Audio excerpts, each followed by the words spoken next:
On August 1st, the biggest prisoners exchange took place between Russia and the West. 16 people, 7 out of them Russian nationals, left Russia.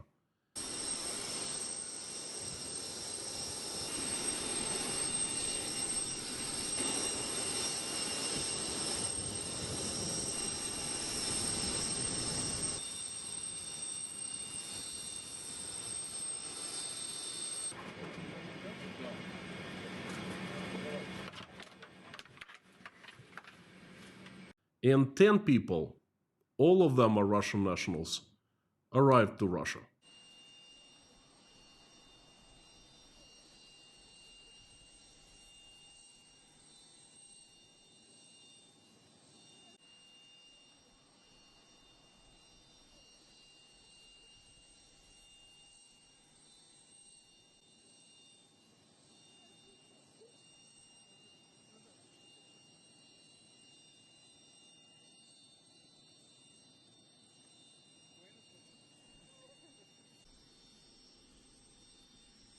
And I'd like to share with you why most of us Russian refugees, most out of 3 million who fled, are feeling betrayed by own country now.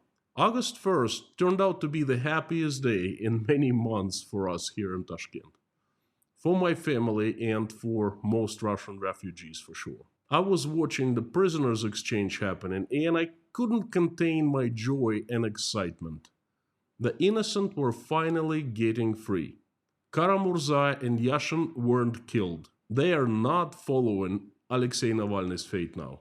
Me and Oля, and she's helping me with the channel these days, we were literally jumping up and down with joy. I made a community post and was constantly adding updates there. And smile did not leave my face. Seeing the political martyrs, Yashin, Karamurza, Pivovarov, and the others, was so happiness that we were happy that day. And that's how we were feeling. Couple days passed.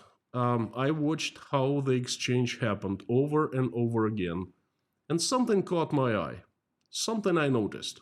Evan Gershkovich, the American journalist working for the Wall Street Journal, in a bus going to the exchange plane, was sitting and smiling.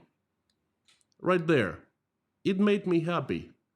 I followed his case daily and prayed for him every single night. But looking at his happy smile also made me think of us, Russian refugees. You know, it's one of the worst feelings when you are betrayed. For example, a person who you think is your friend sells you out for money or steals your money. Or your spouse who you're madly in love with and you have children with leaves you unexpectedly out of the blue. And you go through messy divorce. In this case, the betrayal is different. I am betrayed by my country, and that's a different feeling. When you're betrayed by a person, you hurt for a while or for a long time, but you know that things would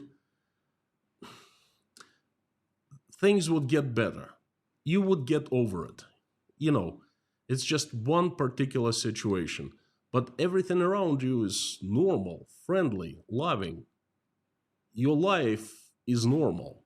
And it's so different when your country betrays you.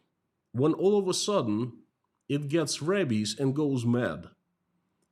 When you stay the same, true to your values, but all of a sudden your government starts considering you first troublemaker and then enemy and traitor for that very same thing, for you staying true to your values, not supporting the war it's waging on other countries, speaking you up your mind, you know, thinking freely, the things that were considered absolutely normal before, now you consider traitor and enemy for them. Then they start trying to hurt you. Then they start trying to go after you. And everything around you starts falling apart. And your own life starts falling apart. It's like living in a bad movie, not watching but living in a bad movie. I escaped Russia in September of 2022. I have felt betrayed ever since. There were so many things and occasions, and I spoke of them of numerous streams and videos. If you follow this channel long enough, you've heard me. But when I was looking at Ivan Gershkovich going home, this feeling of betrayal peaked. It's the most betrayal I've ever felt. Look at this guy. He is smiling. He is happy.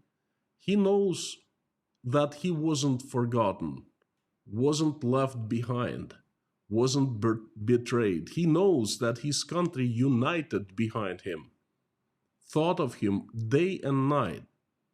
His country did every single thing possible, and finally it set him free. He knows. It can be read right there on his face. My country, on the contrary, betrayed me. The government and the people brainwashed by the government betrayed me. They chewed me up and spat me out. And that's not just me, 2 million of others like me. But when it spat us out, it didn't stop there. It got angry with me, with us. It got insanely mad that we slipped through its fingers and out of its reach, out of control now. It started labeling us traitors to Russian people, agents under foreign influence. It started making us criminals. It started fear-mongering us with Gulag and Russian prisons. Then it started making new laws to make our lives abroad as miserable as possible, to try to regulate our lives, even with us living far away abroad. They started making new laws, making us criminals for merely living outside Russia, putting us at this special databases, making it so difficult to travel internationally, trying to extradite us back to Russia. Then it started making it difficult for us to transfer money, refusing to issue us, Russian citizens, Russian passports, and even seizing our passports abroad so we would be left paperless and rightless outcasts. And finally, it made it legal to assassinate us abroad as the secret police feels, feels fit, feels needed. They started infiltrating our groups living far away from Russia. They started sending their secret agents to follow us in daylight. And finally, they started kidnapping us and smuggling back to Russia illegally. And it's our own country doing to us.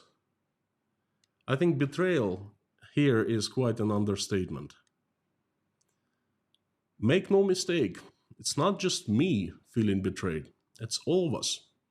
All Russian refugees, well, at least most of us. Instead of loving and helping us, our country is trying to return us forcefully, imprison and kill us. I'm feeling betrayed. We are feeling betrayed. At Tashkent Breakfast Club, we discussed it. Everyone has the same feeling. Western countries exchanged Russians for Russians.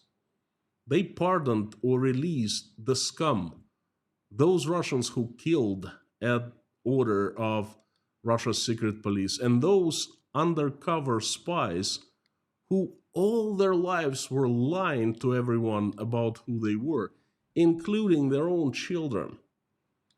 And the West exchanged that scum to save the lives of a few good, worthy Russians, to save the lives of the political prisoners, the victims of its own government. Has Russia done anything like that before? Not on my knowledge, not on my memory. Notice that Russia only wants its spies and murderers to return home. They don't care for anyone else. There are many bad thoughts in the heads of Russian political refugees, but the betrayal by own country, along with fear and uncertainty, are perhaps three of the strongest feelings. Don't get me wrong, I'm not complaining. I'm not saying things like, oh, life isn't fair. I'm merely telling you how we feel these days. I think all Russians are responsible for what's going on in Ukraine. And I'm sure that all Russians will be paying for it, paying in many different ways. I think that us in refuge who have stood up against Putin and his clique and refused to allow to follow their orders, we have already started paying. With depressions, PTSDs, with families breaking apart, with our children growing up in foreign cultures and speaking foreign languages, with careers lost, with lives ruined, and with this feeling of being betrayed by own country too. We're the first ones, and millions of other Russians will follow us sooner or later. I just hope that what we're going through will help to clean off our souls. I truly hope so. Carthago delenda est.